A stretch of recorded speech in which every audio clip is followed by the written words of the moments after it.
Hi students, तो आज के इस वीडियो में पढ़ेंगे एक्सरसाइज 8.1 का क्वेश्चन नंबर 10। इसके पहले के वीडियो हम लोगों ने क्वेश्चन नंबर 9 तक कर लिया है। तो आज क्वेश्चन नंबर 10 करेंगे। तो चलिए देखते हैं क्वेश्चन नंबर 10 में हमें क्या करने को दिया है। तो देखिए क्वेश्चन नंबर 10 में दिया गया है in triangle PQR right angle at Q PR plus QR equal to 25 centimeter and PQ equal to 5 centimeter. Determine the value of sin P, cos P and tan P. हमें एक triangle PQR दिया है जिसमें कि Q पे हमारा जो triangle है उसका राइट एंगल है, ठीक है, 90 डिग्री है Q पे, ठीक है। उसके बाद दिया गया है हमें PR प्लस QR, दो साइड्स का सम करके, दो साइड्स के लेंथ का सम करके हमें 25 दिया गया है और एक साइड का लेंथ PQ का हमें 5 सेंटीमीटर दिया गया है, ठीक है। तो इतना कुछ हमें प्रोवाइड किया गया है। इसके बाद हमें साइन पी, कोस पी और टेन पी इसका वैल्यूज निकालने को दिया गया है, ठीक है। तो सबसे पहले जो हमें राइट एंगल ट्रायंगल दिया गया है उसे बना लेते हैं। तो ये हमारा राइट एंगल ट्रायंगल हो गया, क्यू पे हमारा राइट एंगल है, ये हमारा पी और ये हमारा आर, ठीक है। हमें ये दिया गया है, ठीक है। और इस पे फाइंड करना है हमें क्या, टेन पी, साइन पी, कोस पी, इसको लेके, ठीक है। तो हमें दिया गया है PQ इक्वल टू 5 सेंटीमीटर, ठीक है। और दिया गया है PR plus QR equal to 25 centimetre ना। यहां लिख देते हैं हमें गिवन क्या क्या है ना, गिवन क्या क्या दिया है सबसे पहले देख लेते हैं। PR प्लस QR क्या दिया हुआ है, PR प्लस QR क्या दिया हुआ है 25 सेंटीमीटर, ये हमें दिया हुआ है। तो इसका हम लोग एक इक्वेशन बना लेते हैं आगे के हेल्प के लिए। तो PR equal to 25 minus QR, ऐसे लिख सकते हैं, इधर प्लस में है तो इस साइड गया तो माइनस में। ये हम लोग एक इक्वेशन मान लेते हैं ना, इक्वेशन 1। इसके बाद और क्या दिया गया है, ऑल्सो क्या दिया हुआ है, हाँ एंड भी लिख सकते हैं, एंड क्या दिया हुआ है PQ इक्वल टू 5 सेंटीमीटर। इतना हमें दिया हुआ पोर्शन है, ठीक है। इतना चीज हमें क्वेश्चन में ही बता दिया गया है। अब हमें इसमें सबसे मेन मकसद है हमारा इसमें कि हम PR और QR का लेंथ निकालें कि इस साइड का कितना लेंथ है, इस साइड का कितना लेंथ है, ठीक है। तो वो निकालने के लिए हम यहाँ पे पाइथागोरस थ्योरम का यूज करके निकालेंगे। देखिए कैसे करते जाएंगे, आपको समझ आएगा। यूजिंग पाइथागोरस थ्योरम, ठीक है, using Pythagoras theorem, Pythagoras theorem, ठीक है। पाइथागोरस थ्योरम क्या होता है हमारा, h square equal to p square plus b square, ये हमारा एक फॉर्मूला है कि नहीं। h square equal to p square plus b square Pythagoras theorem में हमारा बताता है कि हाइपोटेनियस का स्क्वायर जो होगा, किसी राइट एंगल ट्रायंगल का हाइपोटेनियस का जो स्क्वायर होगा वो इक्वल होगा हमारे अनदर जो दो साइड्स होंगे उनके स्क्वायर का सम, ठीक है। तो ये हो गया। अब यहाँ पे हमारा इस ट्रायंगल के अनुसार h कौन सा है, PR हमारा h है, ठीक है, PR हमारा h है, ठीक है। PR क्या है हमारा h है।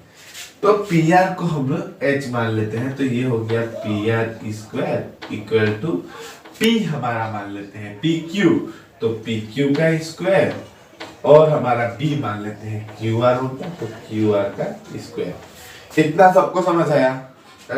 अब देखिए यहाँ पे PR का वैल्यू हम लोग ये PR इक्वल टू ये जो है वो पुट कर सकते हैं ना, 25 माइनस QR का होल स्क्वायर हम लोग यहाँ पे पुट कर सकते हैं कि नहीं कर सकते हैं। ये सब बेसिक चीजें हैं, सबको मालूम है।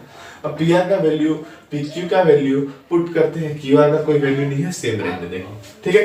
तो इसके आगे मैं इधर कर रहा हूँ, ठीक है, इधर ध्यान से समझो। अब PR का वैल्यू पुट करेंगे तो 25 माइनस QR का स्क्वायर, इक्वल हमारा कितना होगा, PQ का 5 का स्क्वायर और प्लस QR स्क्वायर, ठीक है। कितना तक समझ आया। अब ये a minus b whole square के फॉर्मूला पे है, इसको तोड़ेंगे उस फॉर्मूला के अनुसार पे। तो a minus b whole square क्या होता है, सबको याद होगा, क्लास 10 में हो, इतना बताना नहीं पड़ेगा ना। तो देखिए a square plus b square minus 2 into 25, 2ab होता है ना, 2ab, तो ये QR सही है।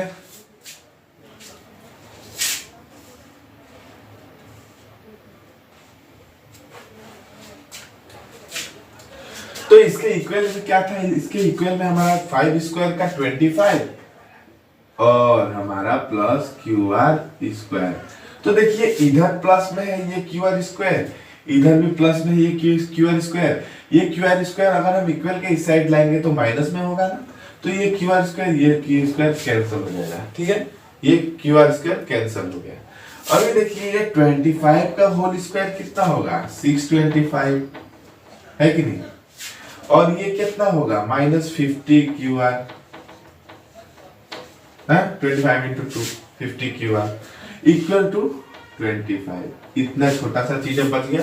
अब एक साइड नंबर्स को करते हैं और एक साइड हमारा जो टर्म है क्यू आर उसको करते हैं। ठीक है, तो देखिए वो क्या होगा, ये माइनस में है इक्वल टू उधर जाएगा तो 50 क्यू आर है, और ये इक्वल 625, ये प्लस में है इस साइड आएगा माइनस में 625।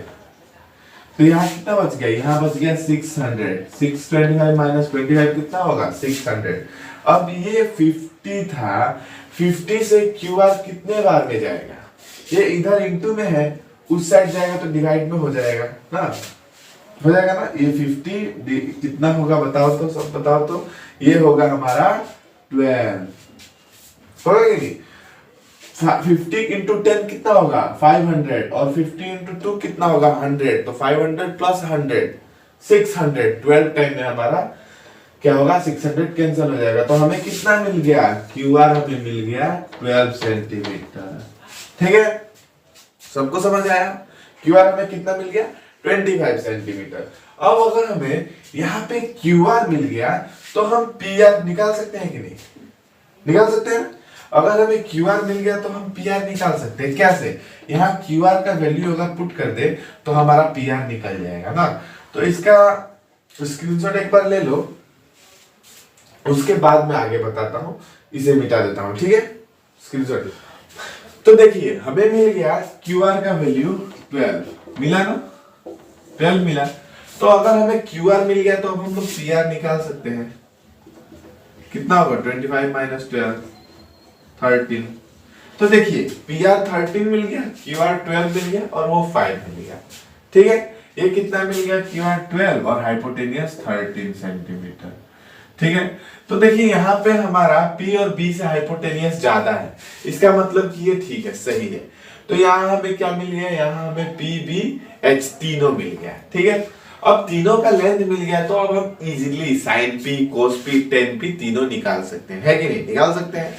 देखिए एंगल P का हमें निकालना है, हमें क्या क्या निकालना है, sin P, cos P, tan P, ये तीन चीज हमें निकालना है। ठीक है, तो यहाँ पे मैं निकालता हूं। इससे पहले हम लोग डिटरमाइन कर लेते हैं कि एंगल P के लिए P और B कौन सा होगा। ये सबको मालूम होगा P कौन सा होगा। इसके अपोजिट, एंगल के अपोजिट साइड हमारा क्या होता है, P होता है, और एडजेसेंट साइड हमारा B होता है। सबको याद है कि नहीं। ठीक है, तो यहाँ पे ये हमारा P और ये हमारा B बन गया एंगल P के लिए। ठीक है, सबको समझ आ रहा है। तो अब देखिए हमारा साइन P क्या होगा, साइन P हमारा क्या होगा P बाय H। इसमें P क्या है, P 12 है, H 13 है, तो 12 बाय 13। ठीक है, साइन P। फिर हमारा cos P, cos P क्या होगा B बाय H। B क्या है यहाँ पे B 5 है, तो 5 बाय 12, 5 बाय 13। ठीक है, और हमारा इसके बाद 10 P, तो 10 P क्या होगा, 10 P हमारा क्या होता है P bye B।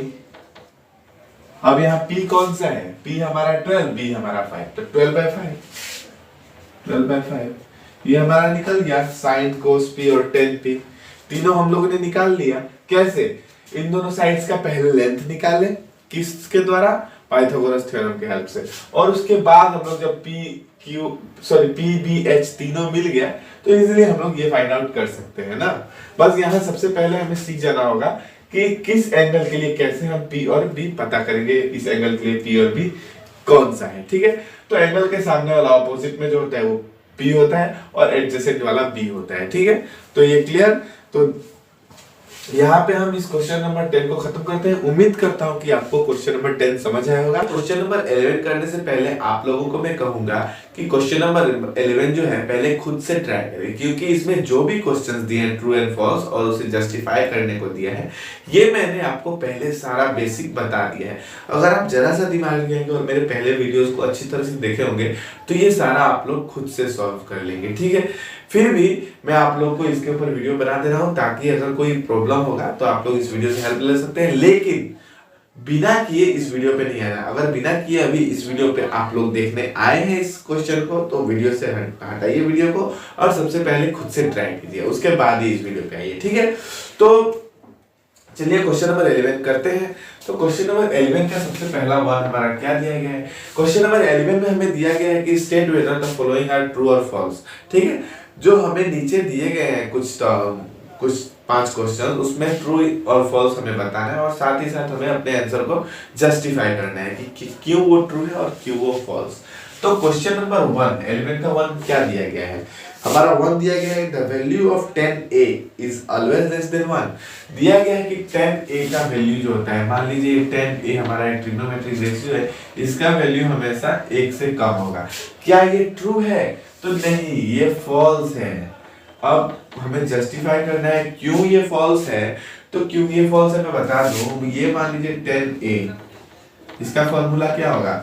p bye b होता है ना, तो side opposite to angle A हमारा p होता है, side opposite to angle A हमारा p होता है और साइड एडजेसेंट टू ए हमारा b होता है, एडजेसेंट टू एंगल ए हमारा क्या होता है? b होता है। तो ये p बाय b हमारा फॉर्मूला है। हाँ, और किसी भी अब यहाँ पे एक राइट एंगल ट्रायंगल हम लोग मान लो बना लेते हैं, ठीक है। ये हमारा हो गया a, ये हो गया हमारा b, ये हो गया c, ठीक है। ये हमारा एंगल A ना और ये हमारा एंगल C, लेकिन हमें एंगल A के लिए निकालना है तो एंगल A के अपोजिट साइड कौन सा है? ये। और एंगल B एडजेसेंट साइड कौन सा है? ये। तो ये B और ये B, ठीक है। और हमारा कोई श्योर नहीं है कि हमेशा ये जो P जो है, ये P का जो लेंथ है B से कम होगा। कभी कभी हो सकता है कि जो साइड P है इस P का लेंथ ज्यादा हो B से, यानी कि ये 12 सेंटीमीटर हो और हो सकता है कि ये हमारा 6 सेंटीमीटर हो, ऐसा हो सकता है। और तब अगर हमारा P 12 सेंटीमीटर और B 6 सेंटीमीटर हो, एग्जांपल लेके हम जस्टिफाई कर सकते हैं। तो ये तो 2 हो जा रहा है ना, 2 सेंटीमीटर, सॉरी 2 नहीं, 2 तो 10a ये तो डिग्री में आता है, ठीक है। तो ये 2 हो जा रहा है ना, तो ये 2 हो जा रहा है। इसका मतलब कि हमारा जो 10a है वो 1 से बड़ा भी हो सकता है, हमेशा 1 से कम नहीं होता, ठीक है। तो इसको आप लोग फॉल्स लिख सकते हैं। रीजन दे सकते हैं कि हमारा जो साइड जो है, side opposite to angle A जो है वो लॉन्गर हो सकता है side opposite to side adjacent to angle A, ठीक है। Side opposite to angle A हमारा बड़ा हो सकता है एडजेसेंट साइड के कंपैरिजन में, तब हमारा 10a जो है वो 1 से बड़ा भी हो सकता है, जरूरी नहीं है कि वो 1 से हमेशा कम ही होगा।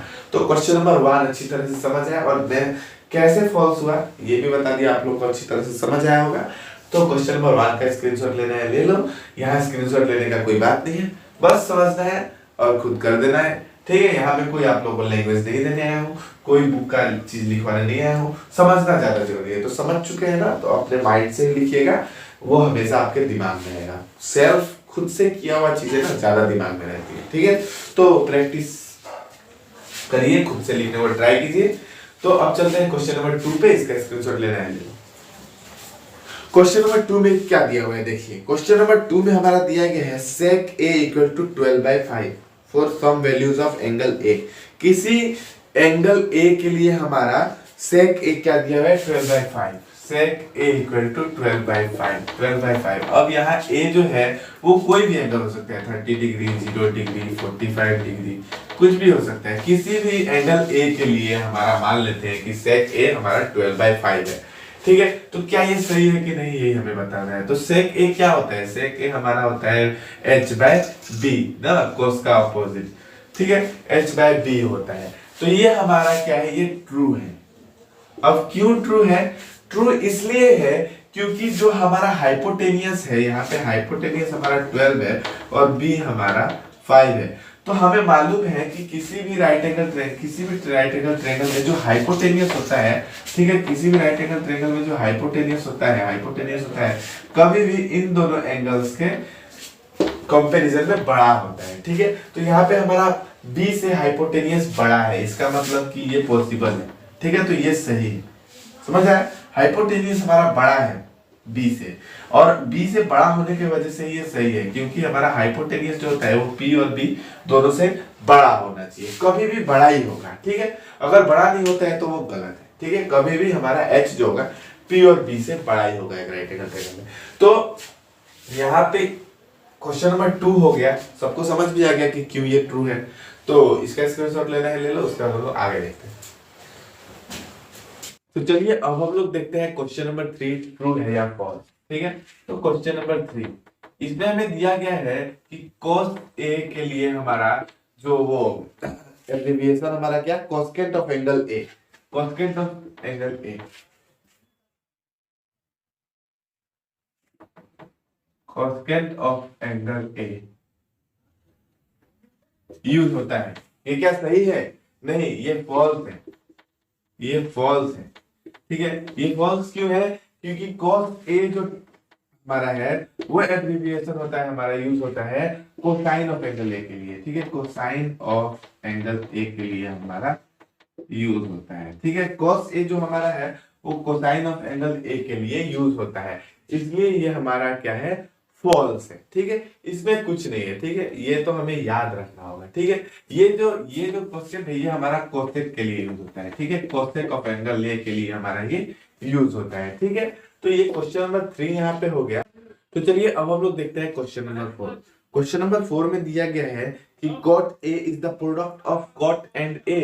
हमें दिया गया है cot A, तो इसमें लिखा है कि cot और A हमारा इसमें प्रोडक्ट है, cot एंड A का प्रोडक्ट है हमारा cot A। तो नहीं, cot A तो हमारा एब्रिविएशन यूज किया जाता है किसके लिए, हमारा कोटेंजेंट के लिए, ठीक है, कोटेंजेंट के लिए, cotangent of angle A, of angle A, ठीक है। इसके लिए हमारा cot A यूज होता है, ठीक है। इसलिए ये cot और A हमारा प्रोडक्ट नहीं होता, ये तो एब्रिविएशन है, कोटेंजेंट ऑफ एंगल A के लिए यूज किया जाता है, ठीक है। अब यहाँ पे क्वेश्चन नंबर 4 भी हमारा खत्म हो गया। लास्ट अवेलेबल का क्वेश्चन नंबर 5 पे जाएंगे और इसके बाद हमारा एक्सरसाइज 8.1 खत्म, ठीक है। तो क्वेश्चन नंबर 5 देखते हैं, उसके बाद खत्म करते हैं इस वीडियो को, ठीक है। स्क्रीनशॉट लेना है। क्वेश्चन नंबर 5 में क्या दिया हुआ है देखिए। क्वेश्चन नंबर 5 में दिया गया है sin theta is equal to 4/3 force of angle theta, ठीक है। क्या दिया हुआ है, sin theta is equal to 4/3 force of angle theta, force of angle theta. क्या ये सही है, बताना है हमें। तो हमारा sin थीटा का ट्रिग्नोमेट्रिक रेशियो सबको मालूम है ना, sin थीटा क्या होता है, p/h। इसका मतलब कि हमारा यहाँ 4/3 क्या हमारा p4 और h3 हो गया। तो क्या ये सही है? अरे भाई, इसके पहले तो कोस वाला किया था ना। हमारा कभी भी क्या होगा, हमारा h जो होगा वो p और b से बड़ा होगा। यहाँ क्या हुआ, यहाँ ये h जो है p से छोटा हो गया, इसका मतलब कि ये क्या है, ये फॉल्स है। समझ आया? ये क्या है, ये फॉल्स है। क्यों? क्योंकि इसमें तो हमारा हाइपोटेनियस से बड़ा हो गया हाइट। ऐसा पॉसिबल नहीं है, किसी भी राइट एंगल ट्रायंगल में हमारा कभी भी हाइपोटेनियस जो होगा वो लेंथ, हाइट और बेस दोनों से बड़ा ही होगा, ठीक है। तो यहाँ पे हमारा क्वेश्चन नंबर 11 खत्म हो गया। उम्मीद करता हूँ कि आप लोगों को ये क्वेश्चन नंबर 11 अच्छी तरह समझ आया होगा। और अगर आपको ये वीडियो अच्छा लगा तो वीडियो को लाइक करें और अपने इस प्यारे से चैनल को सब्सक्राइब कर बेल आइकन प्रेस कर दें, ताकि जब भी मैं अगला वीडियो डालूं तो नोटिफिकेशन आपके पास सबसे पहले पहुंचे। तो अभी के लिए इतना ही। थैंक यू, धन्यवाद, जय हिंद।